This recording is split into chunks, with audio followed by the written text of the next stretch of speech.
From 3 News Now and the Omaha World-Herald, this is Omaha Sunday Morning with Jennifer Griswold. This week on Omaha Sunday Morning, when you picture a symphony, little plastic recorders, you know, the ones we all played in elementary school, likely don't come to mind, but maybe they should. This week, students from across the state are proving the sometimes squeaky instruments can make beautiful music. And in a small town in southwest Iowa, an old church is in the middle of a transformation. With each stroke of his brush, a local artist is painting a new future for the building that served the community for more than a century. We take you inside the art church. Thanks for joining us this Sunday morning. I'm Jennifer Griswold. Not too long ago, in the age before we could easily show you video and pictures on TV, families gathered around the radio to listen to broadcasters like Paul Harvey. Great storytellers with smooth voices took to the airwaves to paint a picture with their words. R.P. Smith, a cowboy poet from Nebraska, has mastered the skill of storytelling. And as Omaha World-Herald visual journalist Ryan Soderlund found out, he splits his time between running the ranch and telling stories about it. What you doing, Dad? Can I come too? Well, get your boots and jacket, son, because we've got work to do. Dad, why is this horse named Jimmy, and why is he so tall? Well, scoot ahead and let me on, son. Be careful not to fall. Dad, why is Jimmy's nose so big, and how come I can't have a pig? It's a creative outlet, I guess. I like to have something going on all the time, and there's times when my work can be kind of menial, and the poetry gives me something to keep my mind occupied with. And I'm a better rancher because of the poetry, and I'm sure I'm a better poet because of the ranching. So they've fed off of each other really well. Dad, can we ride up that hill over there? Hey, look, Dad, it's a prickly pear. Those yellow flowers sure are pretty. Dad and Mom don't mind if I get dirty. I was gone, which made chores a lot easier. I've been performing for, I guess, 31 years now, since I wrote my first one. And I happened to see a couple of fellas performing on the Johnny Carson show one night, and that really lit my fire. And I'd had a cow sale that day that hadn't gone really well, and I was feeling kind of sorry for myself. Happened to have a friend getting married the next day that was a cattle buyer, so I was inspired by the rhythms of Baxter Black and Waddy Mitchell, and I used that energy to write a poem that picked on cattle buyers to give to my friend for a wedding present. So that was how it got started. Dad, why do you suppose God made rattlesnakes and musk thistle? Dad, do you think I'll ever learn to whistle? Dad, why do we live on a ranch instead of a farm? And how'd you get that scar there on your arm? Dad, when I grow up, you know what I'm going to do? Well, I'm going to be a cowboy, just like you. RP has traveled to 14 states and Canada, sharing his awesome stories. Strings, woodwinds, percussion, and recorders. The Omaha Symphony has grown by thousands of musicians over the past several days as children from across Nebraska and Iowa came to the Hollins Center to participate in a concert, joining the professional orchestra on stage. 3 News Now reporter Lindsay Thies takes us on stage. At the Hollins Center this week, the 70-member symphony orchestra is getting some extra players. And some extra notes, too. The program is called Link Up and brings students from 94 Nebraska and Iowa schools together to perform with the symphony. Teachers began teaching the program last fall, which included a new recorder for each elementary school musician. A lot of people do remember it. They would play it in elementary school, and that's kind of, and it has that plasticky kind of feel, and you just think it's kind of a kid instrument, but it really is a true, real instrument. For the past 2 days, the Omaha Symphony says that 5,100 students have participated in this program. They purchase all the recorders for them, and then the kids get to keep them afterwards.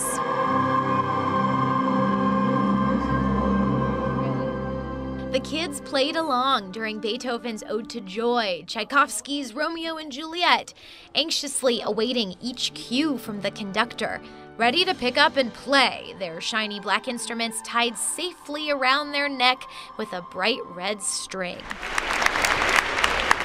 And while there wasn't a first chair, one special student, 9-year-old Grace Jennings, was the winner of a music writing contest, and she had her original composition, called The Purple Pandas, played by all. So what was it like today hearing all those recorders play your song? Sounded really good. So while this little instrument, which can oftentimes produce some shrill sounds, might get a bad rap, there are a few memes out there about recorder players.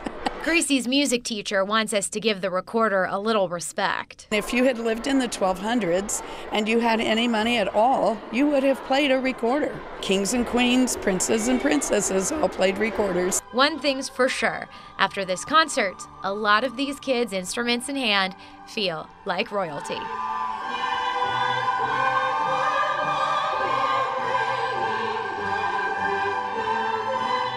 And it's great to see them getting involved.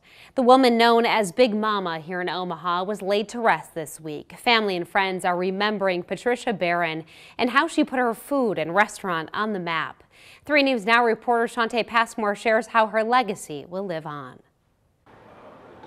What looks like a construction site will be the new home of an iconic staple. One of my biggest regrets is not having this space ready in time for her to see. Right before Patricia Barron's death Friday, the entrepreneur made big plans to bring her soul food here to the Highlander Accelerator, joining other restaurants in this space near 30th and Lake, moving from its current location at 45th and Bedford.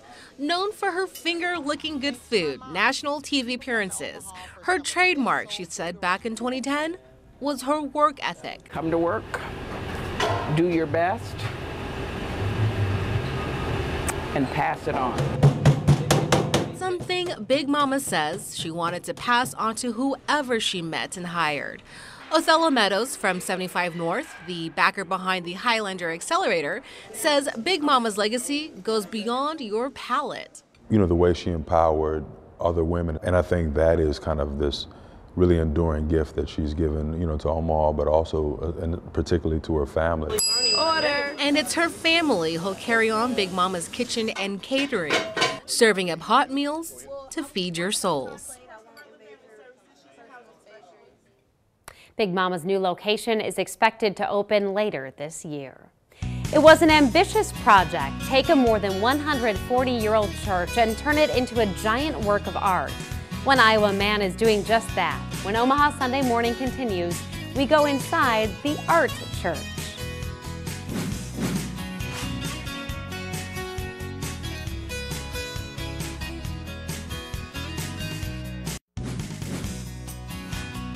Last night, a group of storytellers gathered at a century-old church in southwest Iowa to share their words with the crowd. And as they told their tales, the very building they were sitting in had its own story to tell. Situated a block off of Main Street in a charming small town south of the metro, the former church, now affectionately dubbed the Art Church, is in the beginning of a new chapter. Omaha World-Herald visual journalist Rebecca Gratz met up with the artist who's painting new life into this old building.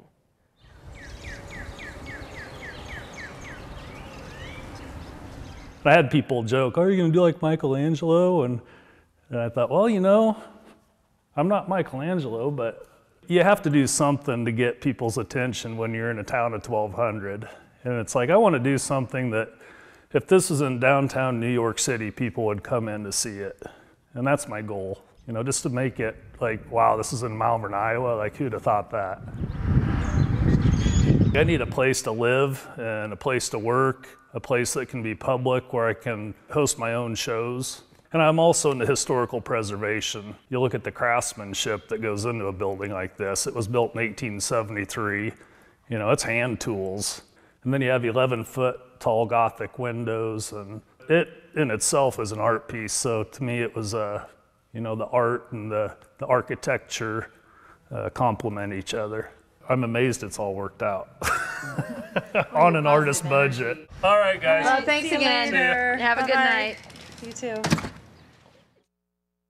Gorgeous. Last night's storytelling event helped raise money for the Southwest Iowa Art Tour that will take place this fall. The Art Church will be a stop on that tour on September 15th and 16th. Developing the riverfront for both Omaha and Council Bluffs is a top priority. While Omaha is going through designs, buildings are going up in Council Bluffs. Crews placed the final beam on top of this 4-story mixed-use building on Thursday. It will house the Iowa West Foundation's new headquarters on the top floor and townhomes and apartments below it. Council Bluffs Mayor Matt Walsh believes this riverfront project will be a hot commodity for the city. We think we're going to have success with it, but you know, there's always apprehension when you do something new. Will it come together like you think it will? And we think that the location will make it very desirable. Developers hope to have this $20 million project completed by the end of this year. The river bluffs, hardwood forest, and tallgrass prairie along the west bank of the Missouri River were once the edge of the world to the Iowa people. Now these natural features are the center of the universe to a little-known American Indian tribe whose tiny reservation spills out of Kansas into the far southeastern tip of Nebraska. Omaha World-Herald visual journalist Matt Dixon has their story. Remember this is kind of, you're going to lean to one side going down this road. Yep, this is it right here.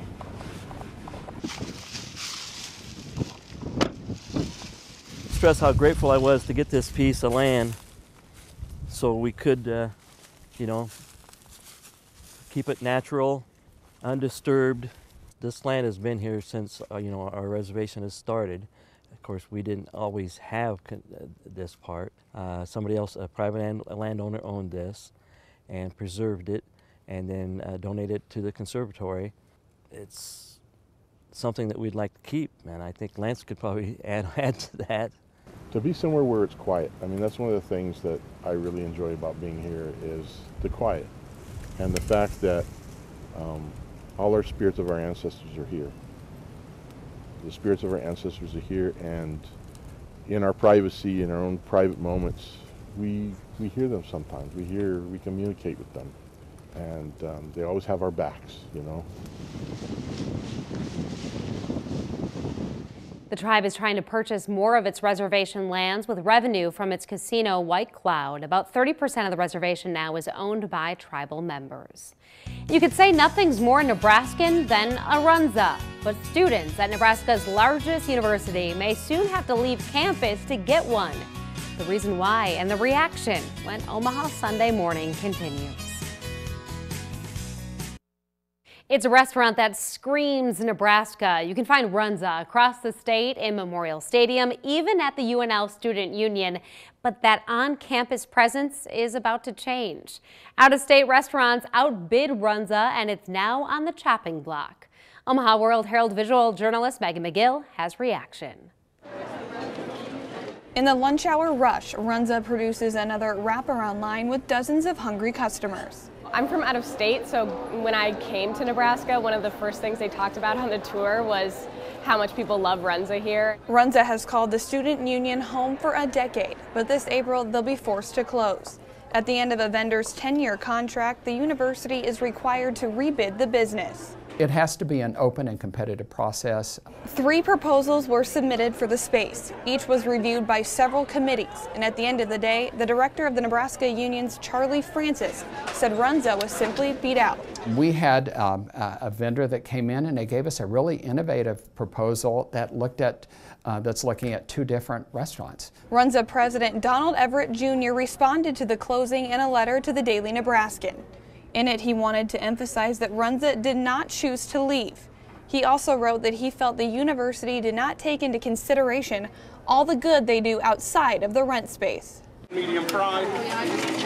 We got mixed reviews today from students we talked to. Some said change might not necessarily be a bad thing, while others had a harder time of letting go what they call one of the union staples. It was definitely just like very Nebraska to me to have runza here. There's some other places in here that I thought could have been taken out and replaced with what's coming in here.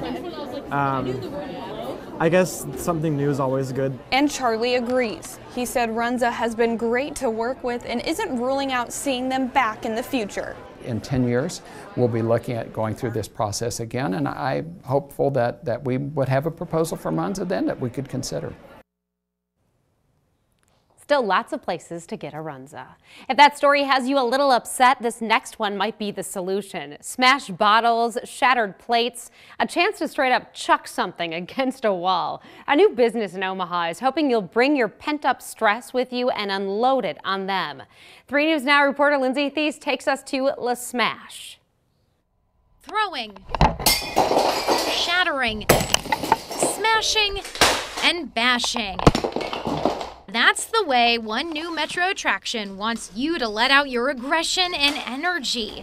We just got over a big holiday, family holiday. La Smash in Bellevue is joining dozens of small business owners across the country that are in the business of breaking things, so people don't come to their breaking point. Co-owner Elaine Lafferty. I really want to start this, and I thought about it, and I'm like, this would really help people that are stressed out, that have problems day to day, like Mondays. Come on, everybody has a bad Monday. Participants pay $20, and that gets them 25 minutes in the Smash Room where they can break whatever they want. I picked a stereo because it's heavier duty. It would be fun to smash with baseball bat or whatever else I would use. Glass is just fun to like hear shatter. Smash rooms have grown in recent years across the United States and even overseas, like this Christmas seasonal one in the UK. Elaine's partner Nick handles the big cleanup in the rooms, and he has a theory as to why the sudden popularity. People are feeling a really angsty. Politics is crazy right now. People are starting to surface all at once, and everybody's just feeling this like, what do I do with this energy? And breaking stuff really kind of does the trick to relieve it. Safety is a big concern, so in addition to strapping on protective garb, smashers have to sign a waiver. But from there, it's really just about having a smashing good time.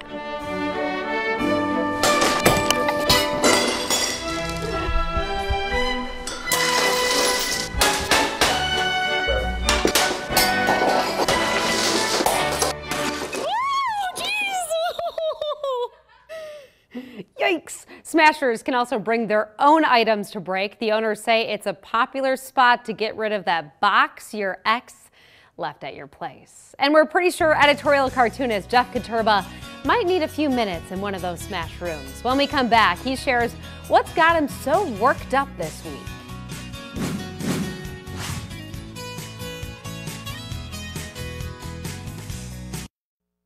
Snow, rain, just plain cold and crummy. Mother Nature is taking her toll on people around the area, including Omaha World-Herald editorial cartoonist Jeff Katurba, who has officially become a weather whiner. I'm Jeff Katurba. I am the editorial cartoonist for the Omaha World-Herald. Well, it's finally happened. After living most of my life in Nebraska, I have finally given in. Yes, I've become a weather complainer. I was always the guy who would downplay the whining of others. The cold and snow, yeah, that's what happens in winter. Get over it. I even lived in Innsbruck, Austria for a while. You know, where they've held the Winter Olympics twice. While I was there, I embraced the cold and appreciated the beauty of the snow and the mountain. But this winter, and now spring, I mean it's April, people, finally broke me. Now I'm the guy who is constantly griping about the cold and snow to total strangers. Cold enough for you? Well, it's cold enough for me, which led to this cartoon. As I made this drawing, I imagined strolling on a beach in Hawaii, bare feet in warm sand, the sun on my face. And then I imagined I owned virtual reality goggles. Now, I don't actually own a pair, but I have tried them out. If you haven't experienced virtual reality, it's intense. The one time I did it, I went up an elevator in a skyscraper, and then I was supposed to step out on a plank of wood many stories above the street. Even though in my head I knew that it was all pretend, I just couldn't do it. And so I took off the headset. But hey, I don't need to fight zombies or angry dinosaurs or walk on a piece of wood 100 stories up. I just want to stroll on the beach in warm weather. Heck, I don't even need a beach. Is that too much to ask? In the meantime, I'll keep dealing with real reality. And no matter what the forecast says, I'm keeping this thing on until July. Ah, the sun and beach sound so nice, don't they? That's all for this week. Thanks for watching Omaha Sunday Morning. We'll see you back here next week.